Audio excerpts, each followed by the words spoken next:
All right, so thank you for tuning in to Chomp at the Bit. Hopefully you're having a great day.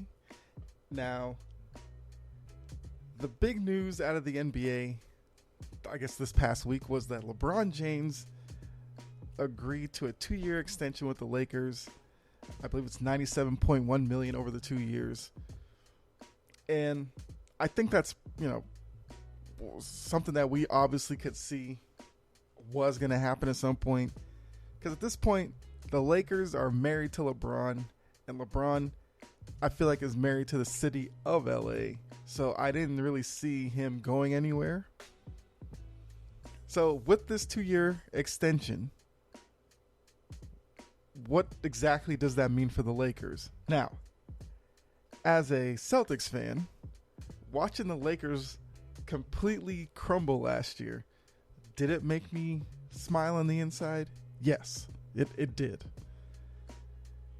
And I'm going to keep my bias out of this. I'm going to objectively look at the Lakers here and see what exactly this extension does for the Lakers. Does it change anything about their outlook?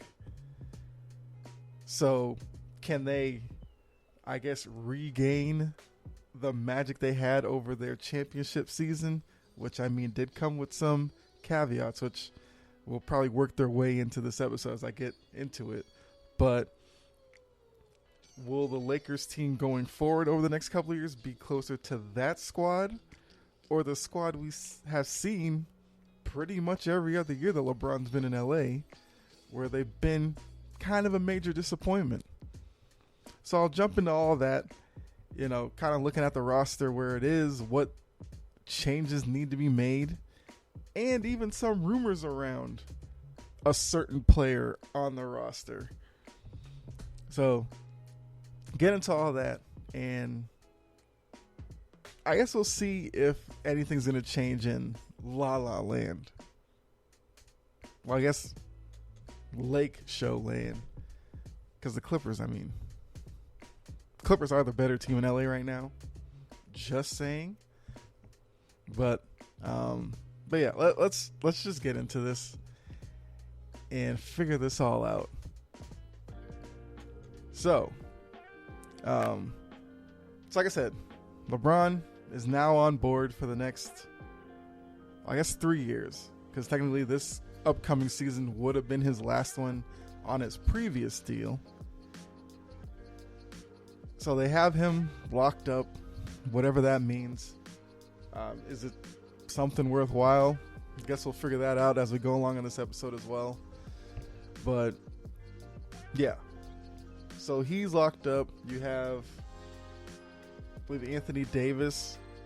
He's there for, I think he has another 2 years on his deal with an option in the third year. You still have Russell Westbrook, who, is the guy that's gotten all of the blame for last season. And, they've been trying to move all off season, haven't been able to, which I also find kind of hilarious because the Lakers, NBA media, Laker fans, whatever, spent all of last season, I guess to borrow a wrestling term here, burying Russell Westbrook. If you don't watch wrestling or don't know the term, I mean, they basically reduced Westbrook to like a sideshow act that, almost a clown show. Because what kind of highlights did we see all of last year?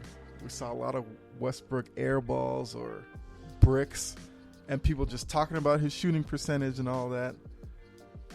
So now, after doing that for a full season, the Lakers went into this offseason making it seem like, oh, we'll find a suitor for Russell Westbrook. Who wouldn't want a former MVP? It just didn't work in LA, which it was never going to work because LeBron and Westbrook being on the floor at the same time, we know LeBron's not going to take a backseat to anybody. So Westbrook had to figure out some way to fit in, but with Westbrook's limited skill set, it was always going to be difficult for him to fit in with the Lakers as long as he's going to be put on the floor the same time as LeBron. Now, the best way the Lakers could fix this situation would probably be to have Westbrook be your sixth man or whatever, be in the bench rotation where he goes into the game when LeBron is coming out of the game. That would probably be your best bet to get the best out of him. And even I'm not really sure what the best out of Westbrook now would look like. But that's better than anything I've been hearing so far about, Lakers' plans for Westbrook if they can't move him. Because there was a story that might have been last week.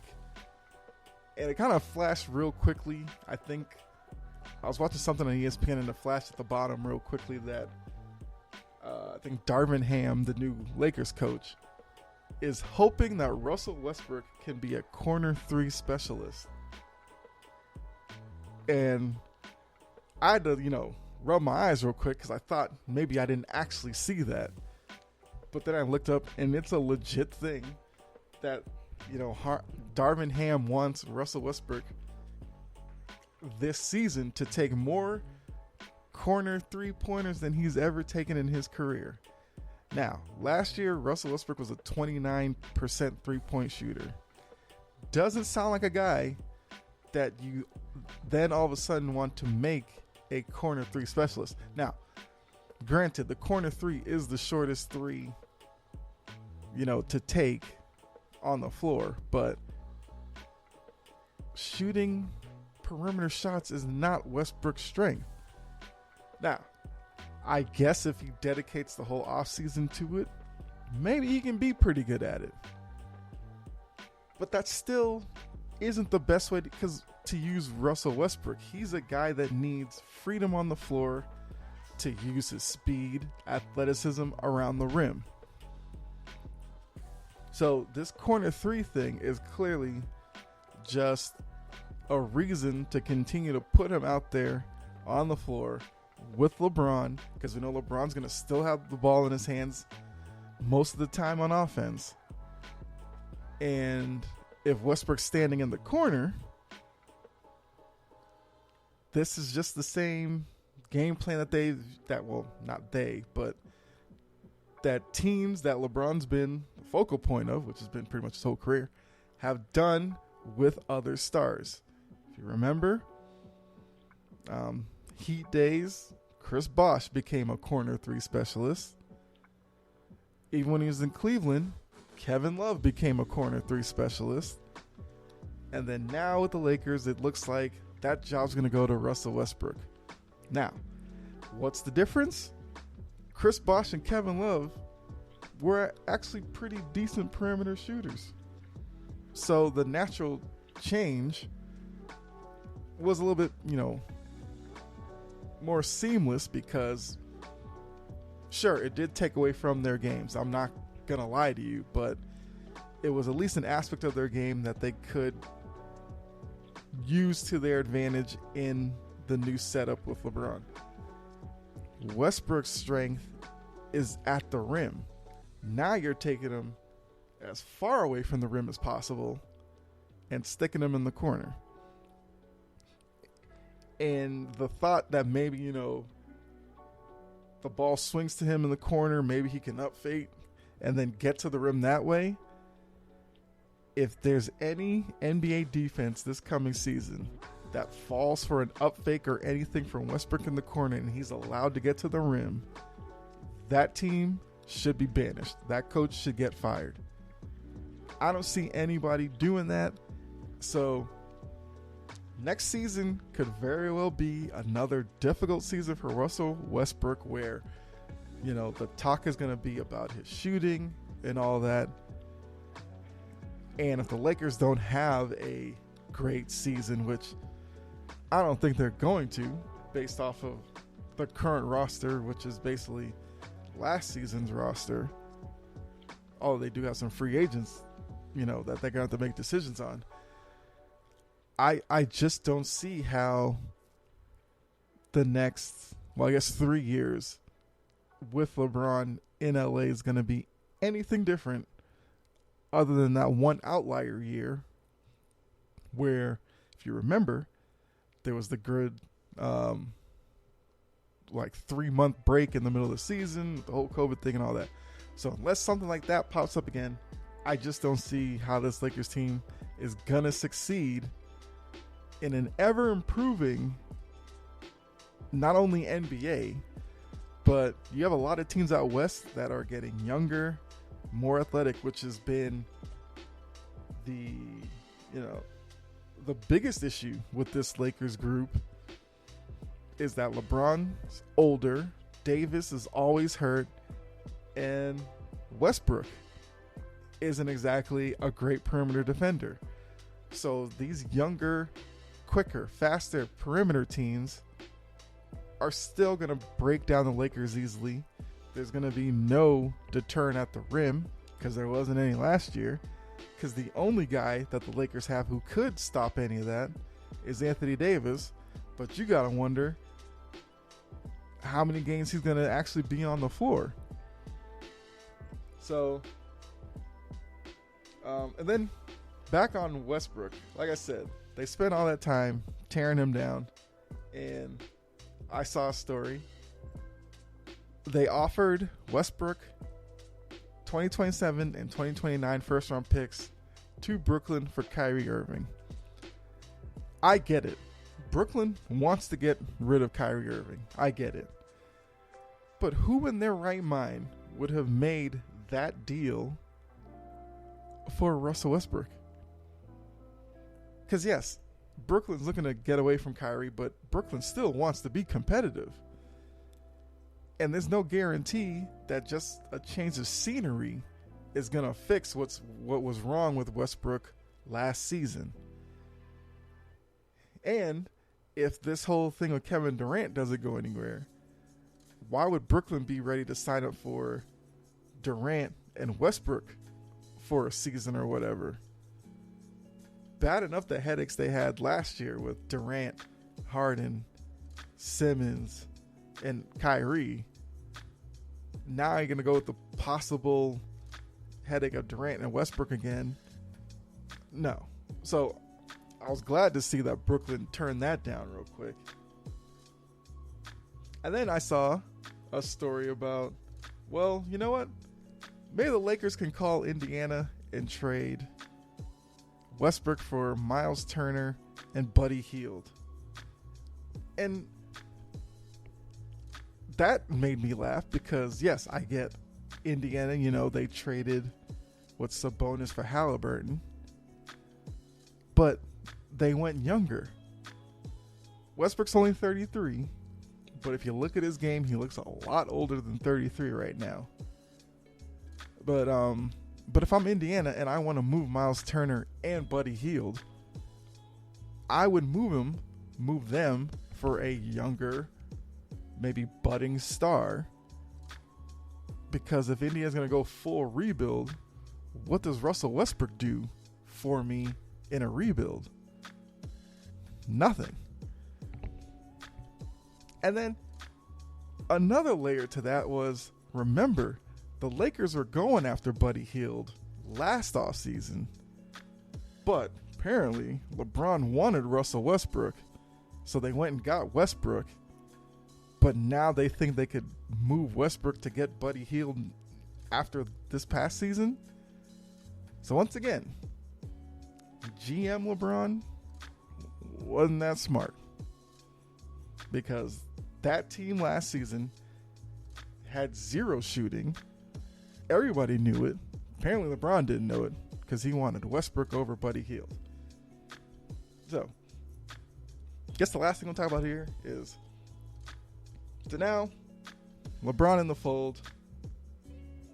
Just talking about this upcoming season, if the Lakers do absolutely nothing right now, and they're going to go back into it with Davis, Westbrook, and LeBron being the focal point, of course, issue's going to be Davis. Can he be healthy? And at this point, you can forget about getting like an 82-game season out of him. That's never going to happen, I don't think.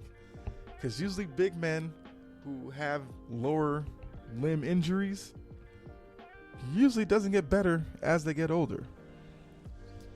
So you probably have to pencil, well, I guess the best case scenario for the Lakers would be, can they get 75 games out of Anthony Davis? Worst, 70? Big question mark. Look at LeBron. He's getting older.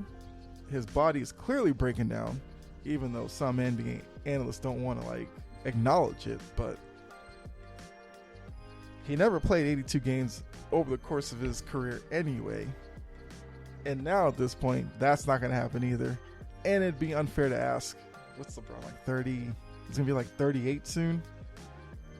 Ask him to play 82 games. That's ridiculous. I don't think 75 is reasonable. For LeBron, you probably got to cap him at 65 games, maybe 70 if you push it.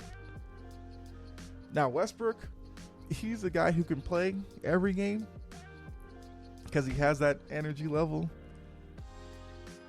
But what does that mean?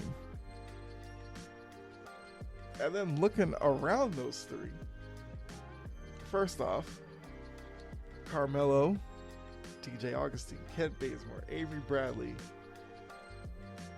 Wayne Ellington, Dwight Howard are their, I guess, key free agents. And I say that with quotes because not exactly a murderer's row of bench guys there. And so looking at the guys who are currently signed to play next season, Troy Brown Jr.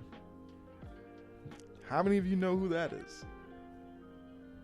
I mean, he's been in the league, so I'm not knocking him, but I'm just saying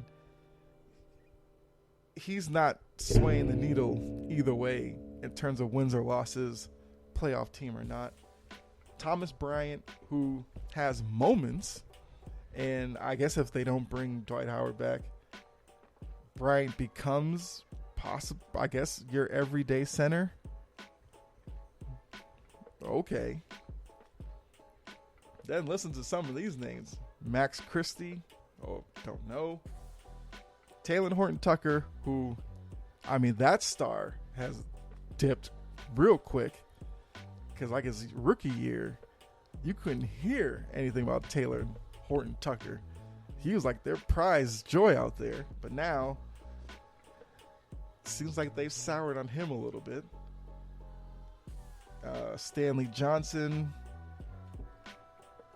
who was a defensive guy, which I guess helps on the perimeter, but that's just one. Damian Jones, Kendrick Nunn, who probably had the biggest scam job I've seen in recent years. He got paid last year, and I don't think he ever set foot on the court. Juan Toscano Anderson, who came in from the Warriors and all that. Lonnie Walker, he hasn't really lived up to the hype when he got drafted by San Antonio. Scottie Pippen Jr., Cole Swider, Jay Huff, Javonte McCoy, Fabian White. That is not a roster built to do anything in the West this coming season.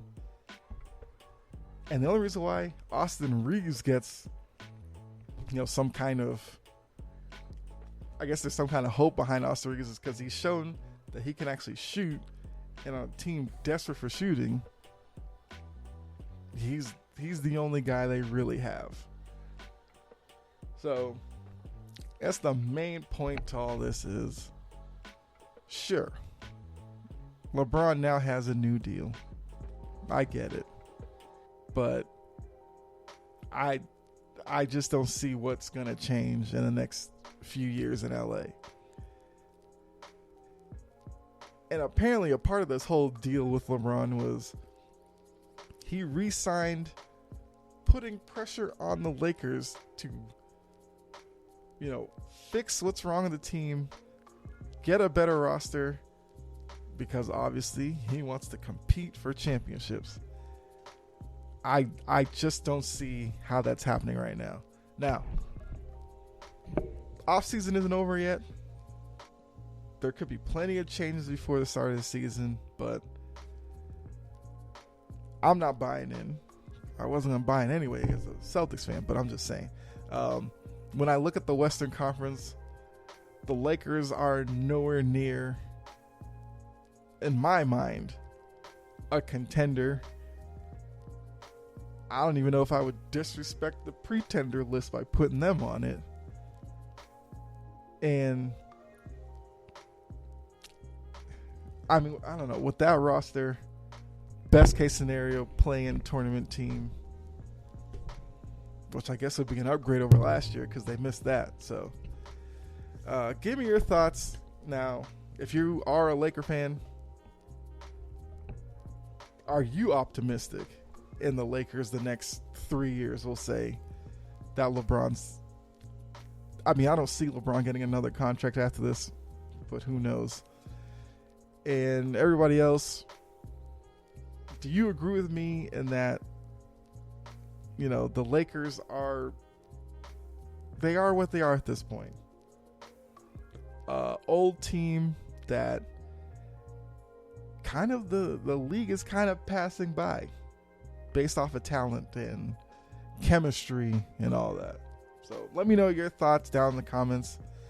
You know, if you follow me on Instagram or I believe on the Facebook page as well, the Chomping at the Bit Facebook page, but my personal Instagram, Kyle Edwards. When I do release the episode, there will be a poll question or whatever attached to the episode. Please go ahead and, you know, give me your opinion there as well so I can see where you lean on this story. But other than that, I want to appreciate you tuning in, checking out this episode. Hopefully you enjoyed it. And if you did, you know what you can do. Hit the like button, subscribe, share it with a fellow sports fan, and head on over to Twitter. Follow me there at Chompin' Podcast. I do put up poll questions on there as well from time to time. So another way for us to interact. And yeah, so hopefully you enjoy your day. Be safe out there. God bless. And I'll catch you on the next episode. All right. I'm out. Have a good one.